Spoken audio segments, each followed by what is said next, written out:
ശരിക്കും മിസ്റ്റേക്സ് പറ്റിയാലല്ലേ അവർക്ക് അതിനെ കറക്റ്റ് ചെയ്യാൻ പറ്റുള്ളൂ.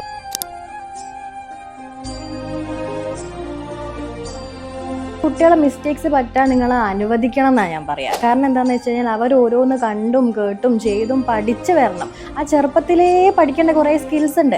ആ സാധനം 25-ലും 30-ലും അവർക്ക് എൻഹാൻസ് ചെയ്ത് കൊടുക്കുക അല്ലെങ്കിൽ ഉണ്ടാക്കി കൊടുക്കുക എന്ന് പറയുമ്പോൾ ഭയങ്കര കഷ്ടപ്പാടാണ്. കാരണം അവർ എത്രത്തോളം സ്ട്രഗിൾ ചെയ്യുന്നുണ്ടെന്ന് അറിയാം. നമ്മൾ അവരെ ഒന്നിനും വിടാതെ എക്സ്പ്ലോർ ചെയ്യാൻ സമ്മതിക്കാതെ ഒരു രീതിയിൽ നമ്മൾ അവരെന്ത് ചെയ്യുന്നില്ല, അവരെ ഇഷ്ടത്തിന് ജീവിക്കാൻ വിടുന്നില്ല. നമ്മളെ ഇഷ്ടത്തിന് നമ്മൾ അവരെ വാർത്തെടുക്കുക. അപ്പോൾ അവരുടെ സ്കിൽസ് ഒന്നും അവർക്ക് എന്ത് ചെയ്യാൻ പറ്റൂല, ഐഡൻറ്റിഫൈ ചെയ്യാനോ അല്ലെങ്കിൽ എൻഹാൻസ് ചെയ്യാനോ പറ്റില്ല. അപ്പം നമ്മൾ പറ്റേണ്ട മിസ്റ്റേക്കുകൾ പറ്റേണ്ട പ്രായത്തിൽ പറ്റാൻ വേണ്ടി അവരെ നമ്മൾ തന്നെ വേണം. എന്നാൽ മാത്രമേ ഈ പറയണ സോഷ്യൽ സ്കില്ല് അല്ലെങ്കിൽ ഈ പറയണ ഒരു നമ്മൾ പറയും പ്രോബ്ലം സോൾവിങ് എന്നൊക്കെ പറയും, ഈ സാധനമൊക്കെ ആദ്യം കുട്ടികൾക്ക് മനസ്സിലാണ്. ഒരു പ്രോബ്ലത്തിന് അവർ ഒറ്റയ്ക്ക് അഭിമുഖീകരിക്കണം.